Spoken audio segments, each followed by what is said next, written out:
Hoca.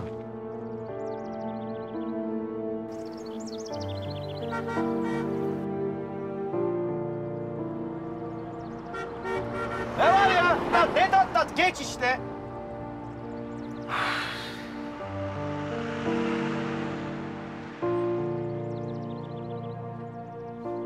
Ah Gonca ya. Aa, toprağın arabası değil mi o? Böyle yolun ortasında durduğuna göre dertler derya olmalı. Bak bugün ne kısmetliyim ha. Hop! Adamı nasıl toprak?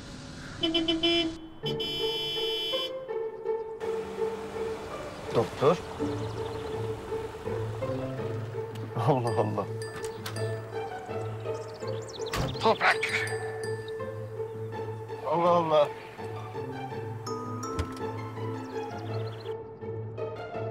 Doktor. Arazi tipi değil mi? Dört çeker. Evet öyle. Hayırdır sen ne yapıyorsun burada doktor? Bizde de hizmet dört çeker. Yol, bayır, dağ, taş fark etmez. Lardaktır. Zaman, mekan ayırmadan hizmetinizde. Alem adamsın ya doktor.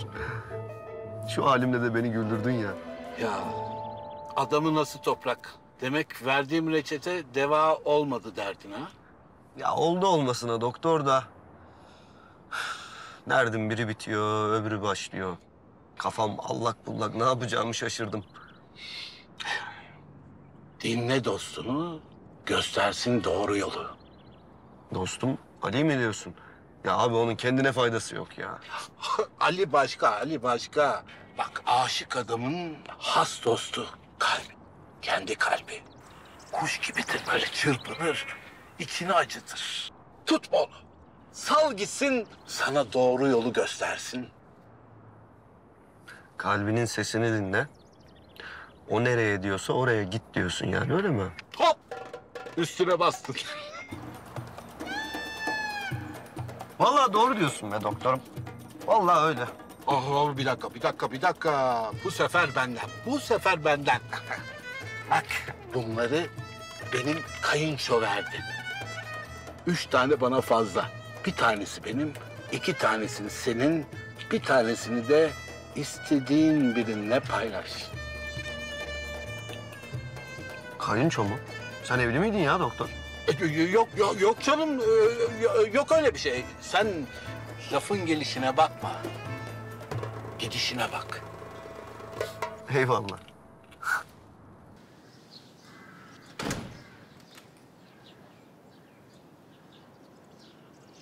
Halil nereye?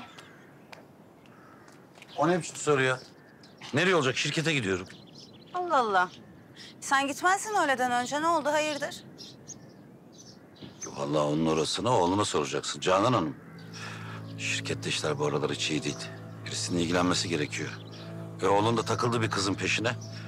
Bu gidişle hem işimizi hem ailemizi mahvedecek. Birisinin çözüm üretmesi gerekiyor. Nasıl bir çözüm mesela? Ha? Babam demedi mi siz o işlere karışmayın diye? Bence adamın lafını dinle, tepesinin tasını attırma. Herkesi mutlu edecek çözüm odaklı bir planım var. Tamam mı? Tamam be. Senden kurtuluş yok belli. Fatma'ya gidiyorum. Ona 2 çift lafım var. Ya ne Fatması? Sen verdiğin teklifini kadına hayır demedi mi? Daha ne sündürüyorsun? Öyle elim kolum bağlı hiçbir şey yapmadan bekleyemem ben. Buraların ağası kim, burada kimin borusu öter bilsin istiyorum. Halil bak korkutuyorsun beni. Korkacak bir şey yok. Ben ne yaptığımı biliyorum. Yalnız ben sana bir hatırlatayım. Rüzgar eken fırtına biçer Halil Efendi. Ben ne istersem onu eker, onu biçerim. Kendi toprağımda da yabanın gülünü barındırmam. Hadi oyalama beni.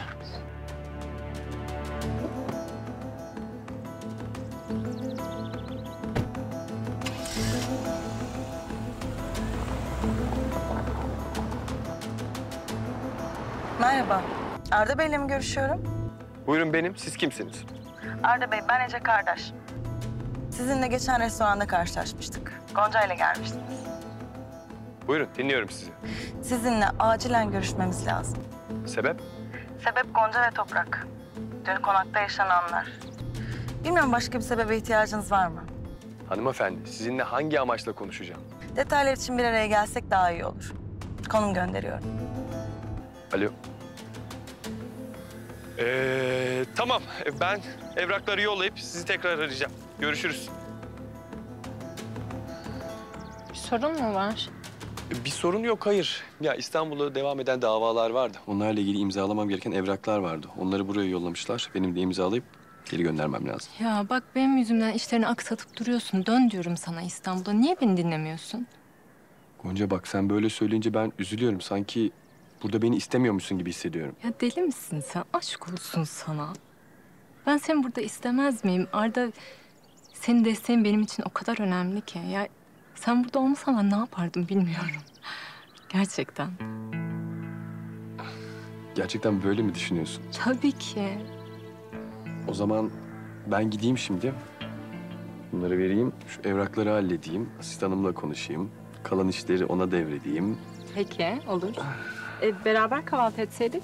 Yok, ben yolda yerim, bir şeyler atıştırırım. Şu işleri bir an önce halledeyim de. Tamam. Görüşürüz. Teşekkür ederim.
Selamünaleyküm. Aleykümselam. Oturabilir miyim?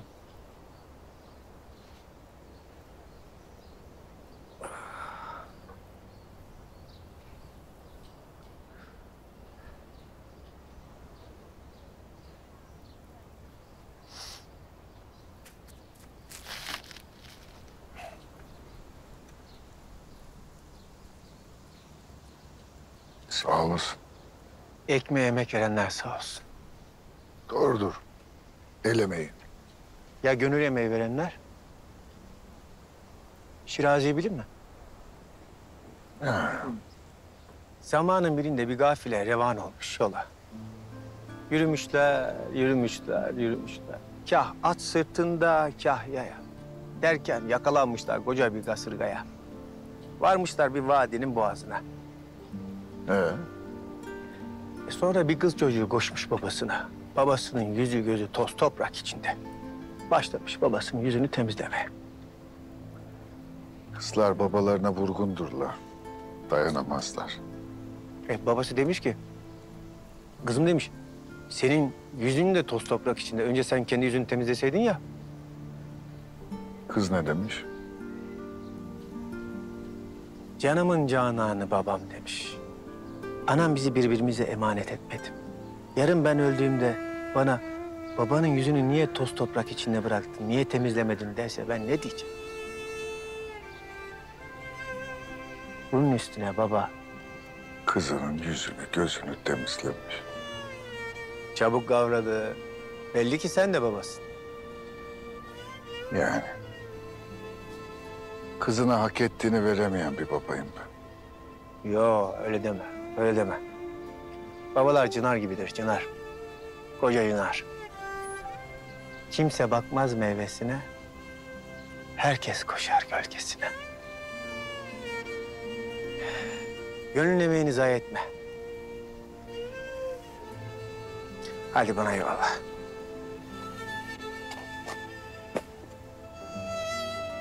Eyvallah.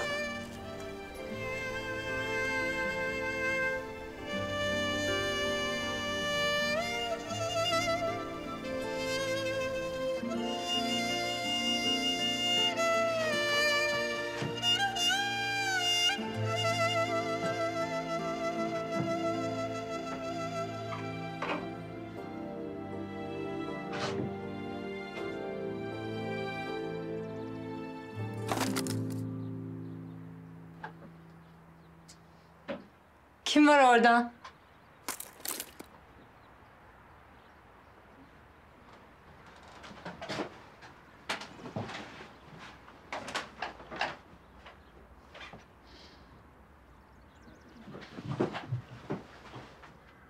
Kim var dedim.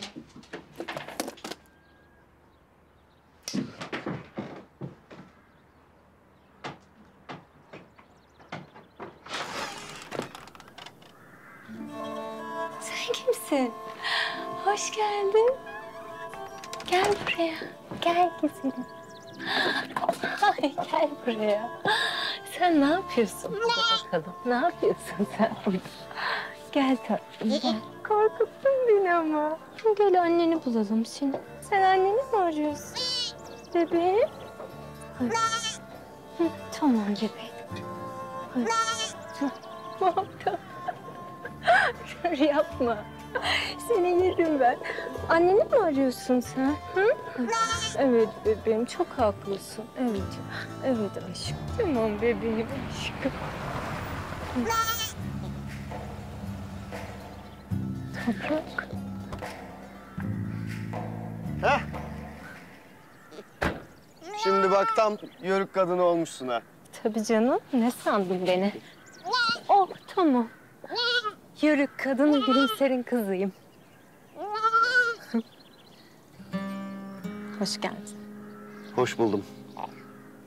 Ya dün akşam için... Şş, tamam ben bunları konuşmaya gelmedim buraya.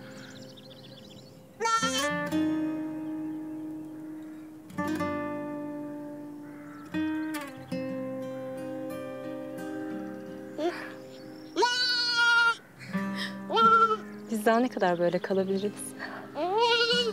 Merak ediyorum. Ben gülleri ağlatana kadar böyle seyredebilirim seni. Anlamadım o ne demek. Güller neden ağlatsın ki beni? Yani Oh tamam bebeğim tamam kıyamam ben sana. Sen anneni mi özledin? Biliyorum aşkım annesizlik çok zor biliyorum. En iyi ben anlarım seni. Değil mi bebeğim? aslında sürüler şu ileriden geçiyor. Oradan koptu geldi herhalde. Ben annesini bulabilirim onu. Ver bana ver. Al da biraz beklesin. Ne be? Geç bakalım şöyle. Sen hep böyle misin? Nasıl? Ne bileyim her şeye yardım etmeyi çok seviyorsun. Ha. Yani kimse üzülmesin istiyorum ben. Herkes olması gerektiği yerde mutlu olmalı bence. Sence ben mutlu olabilecek miyim? Olman gereken yerdesin. Biz buradan başka bir yerde mutlu olamayız ki. Yani durumumuz farklı gibi bence. Aslında bence bayağı benziyoruz. Nasıl yani? Anlatacağım. Ama önce bir sürprizim var benim sana. Ne sürprizi? Görürsün.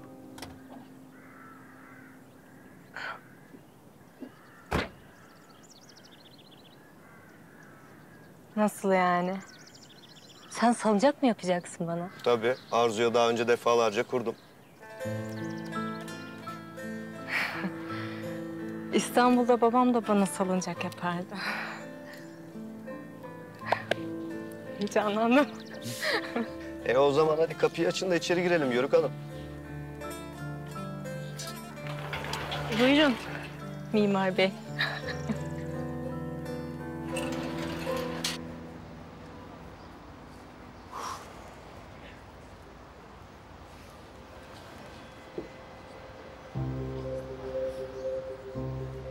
Arda Bey. Merhaba. Beklettiniz beni. Beklediğinize değecek.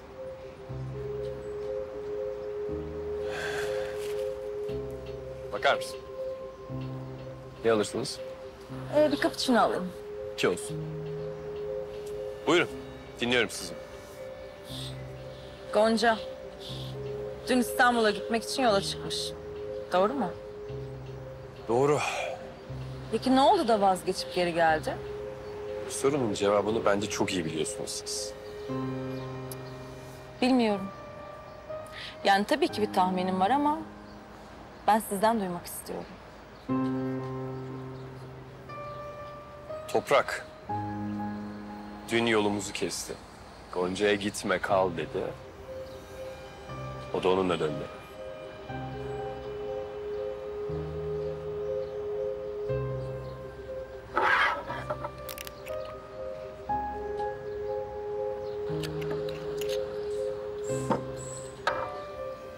Ece Hanım iyi misiniz? Peki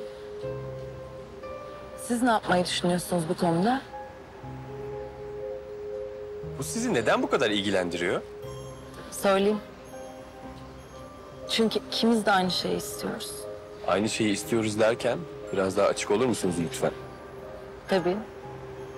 Toprak ve Gonca'yı birbirinden uzaklaştırmak. Ece Hanım, ben size nasıl bir izlenim bıraktım bilmiyorum. Ama böyle bir şey istediğimi düşünmeniz çok saçma. Ben Gonca'ya... Aşıksın. Ona nasıl baktığını, yanında olmak için hiçbir fırsatı kaçırmadığını görmedin mi sanıyorsun? Güzel. Şimdi otur şuraya da ne yapacağımızı konuşalım.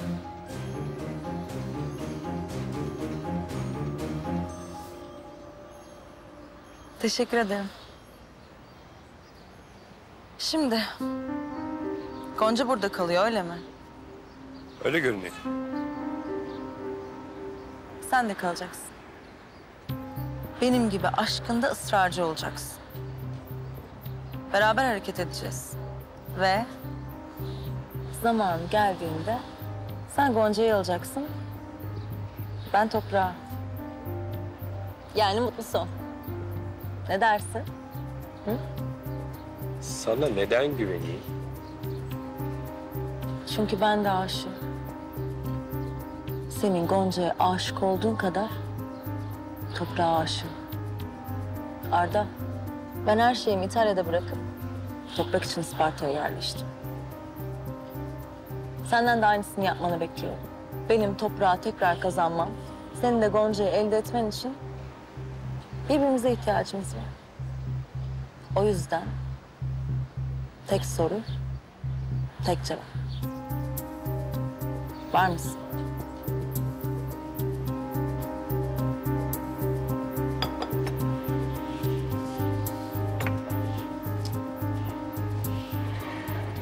Gonca'ya hiçbir şekilde bir zarar gelmeyecek. Merak etme. Kimseye zarar gelmeyecek. Biz onlara kötülük yapmıyoruz ki. Sevdiğimiz insanlar bizimle olsun istiyoruz. Anlaştık. Doğru cevap.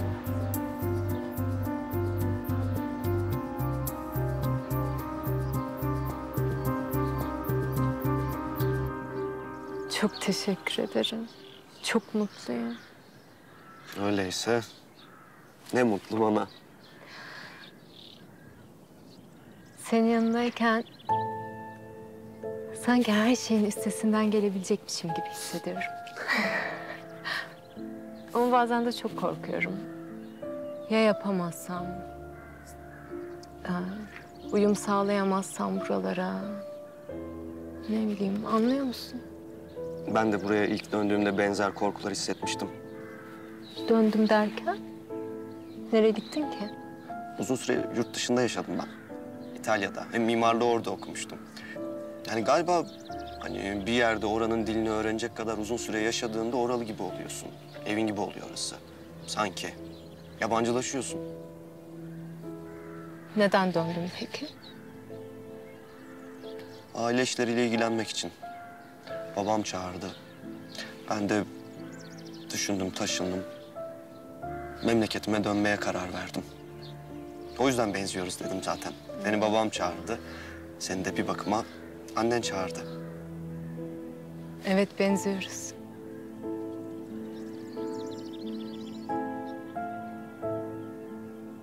İtalya'yı özlüyor musun? Bazen yani ama oradayken burayı daha çok özlüyorum. Eğirdir'i çok seviyorum. Senin de sevmen için elimden geleni yapacağım. Tabii istersen. Çok isterim. Ne oldu? Ece. O da seninle birlikte miydi İtalya'da? Geçen gün sizi restoranda gördüğümde bayağı bir samimiydiniz. Sana karşı dürüst olacağım. Lütfen. Ece ile biz 3 sene kadar birlikteydik. Anladım. Ama bu geçmişte kalmış bir mesele, tamam mı? Restorandayken Ece pek geçmişte bırakmışa benzemiyordu ama. İnan umurumda bile değil bu. Ben İtalya'dan dönerken ayrıldık biz. Şimdi iş için Isparta'ya dönmüş. İş için. Yani. Annemle de arası çok iyi. Annem sever onu, o yüzden niyeyse bizim konakta misafir ediyor. Ama bak inan, bunun dışında başka hiçbir şey yok. Şu an var ya, bundan başka her şey anlamsız.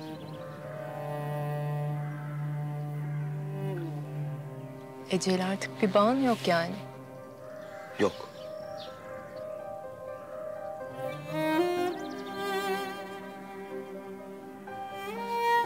Tamam. Beni sallar mısın? Hı hı.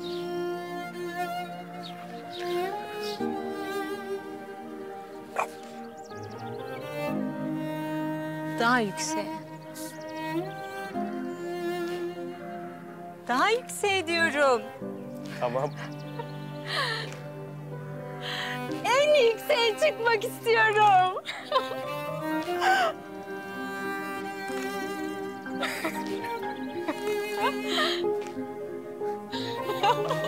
Kopmaz değil mi? Hayır.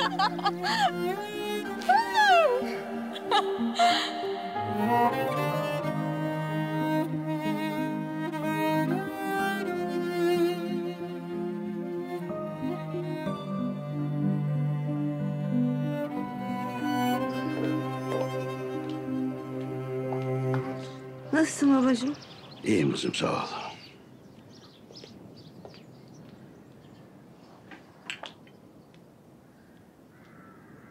Ama sende bir hal var. Anlat bakayım. Ha, dün akşamki meseleyse dert etme. Ben icabına bakacağım. Ne yapacaksın baba? Bana da anlatsana. Şimdi değil, zamanı var. İnşallah geç kalmayız. Zamanı avlamak ne demektir sen bilir misin? Hiç duydun mu? Yok baba, duymadım. Mesela ben zaman avcısıyım. Atabeyleri bugüne kadar benim bu özelliğimden getirdim. Düşmanlarıma hamle için hep doğru anı bekledim. Ama siz, sen ve Halil hep acele ettiniz. Önünü arkasını düşünmediniz. Sürekli saldırdınız. İşte bu yüzden hep hata yaptınız. Baba ben ona gülümseri unutturmak için neler çektim, nelere katlandım sen biliyorsun. Şimdi o Gonca çıktı geldi, gene eskileri hatırlamaya başladı. Çok korkuyorum ya. Baba çok korkuyorum. Zamanında Halil'i kandırdıkları gibi oğlumun da aklını çelmelerinden ödüm kopuyor.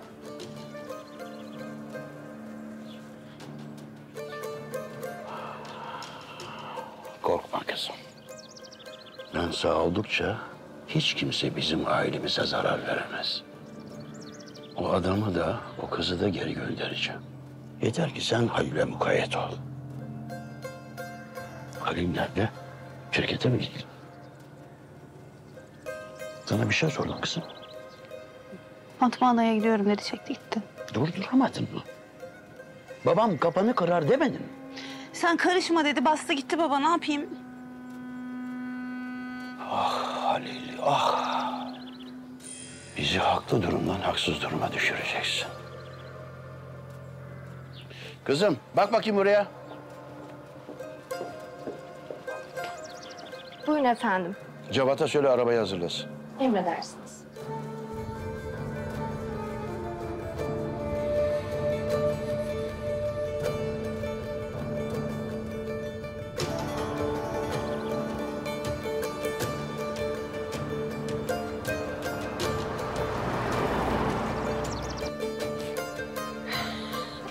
beklenti daha yüksek.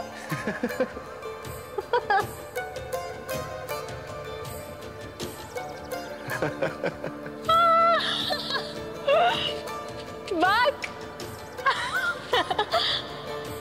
Uçuyorum.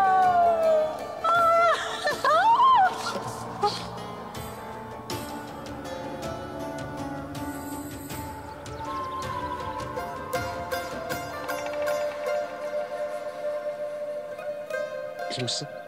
İyi. Güller ağlatana kadar seni seyredebilirim ne demek? Masum ve güzeller güzeli bir kadın düşün. Yerinden yurdundan olmuş. Gittiği yerde karşılaştığı gerçekler üzmüş onu. O kadını nasıl mutlu edersin? Nasıl? Bence onu mutlu etmenin en iyi yolu onu güllerin arasına bırakmak. Çünkü gül kokusu hüznü hemen mutluluğa çevirir. Keder kuş olur, uçar gider. Güller hiçbir zaman ağlatmayacak onu öyleyse. Hı hı. Güller ağlatana kadar. Yani sonsuza kadar.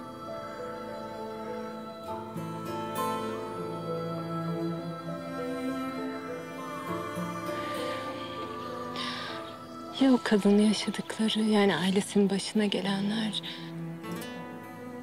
ağlaması için yeterliyse? Ailelerimizin arasında yaşananlar benim hiç umurumda değil. Ya bu yaşadıklarımız hiç bitmeyecek bir kışın habercisiyse? Senin kışını bahara çevirmek için aşamayacağım engel yok. Çünkü ben... Çok güzel.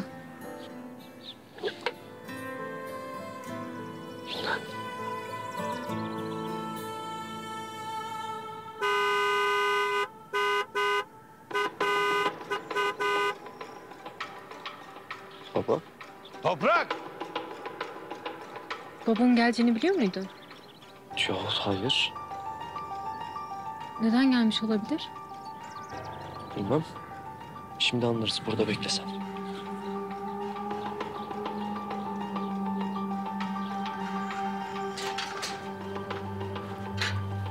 Baba hayırdır? Oo. Toprak Bey'imiz de buradaymış. Tabii ya.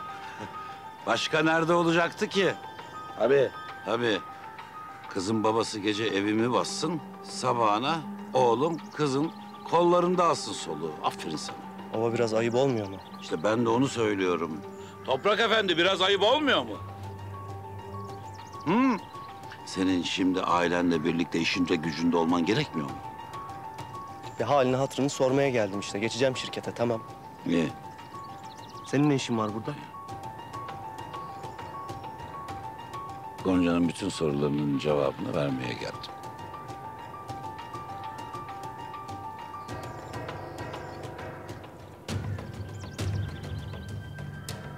Annem bu. Yanındaki kim? Arkadaşına göster. O çok iyi tanır. Ya doğru dürüst açıklasana şunu. Ne bu?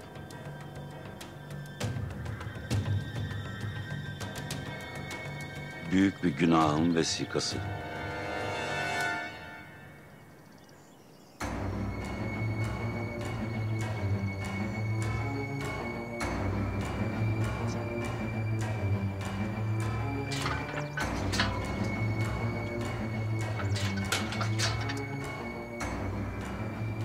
Ne demek istedi baba?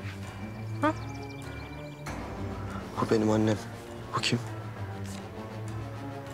Benim annem. Nasıl yani? Annen burada hamile ama... babanla İstanbul'da tanışmamışlar mıydı? Evet, evet. 19 Şubat 1990. 19 Şubat 1997. Benim doğumumdan 4 ay önce çekilmiş bu fotoğraf.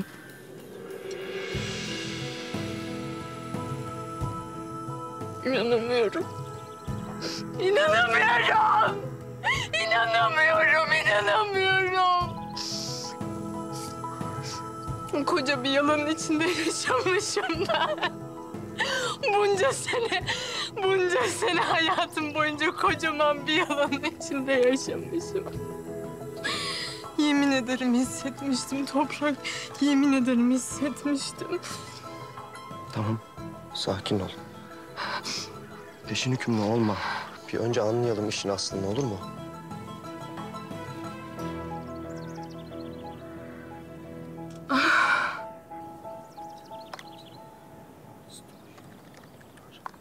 Ali! Ali! Çok fena kardeş, çok fena. Ya sen de mi anladın hesapların karıştığını? Lavanta satışları çok düştü. Birdenbire bıçak gibi kesildi be. Bırak şimdi lavantayı mavantayı. Akşam konak birbirine girdi ya. Ne oldu? Konakta kavga mı çıktı? Önce Gonca diye bir kız geliverdi. Resmen meydan okudu konak halisine. Gonca mı? Neden?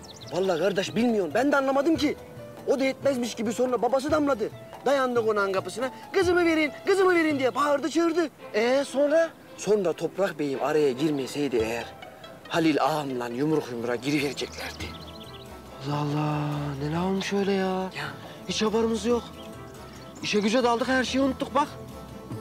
Adam da beni itip kalkıyor. Koskoca adam, babam yaşında adam. Saygıda kusur da etmek istemiyorum ama bir ara böyle yükseldim. Gözünün üstüne bir tane vuracaktım. Kendimi zor tuttum. O kadar sinir etti beni ya.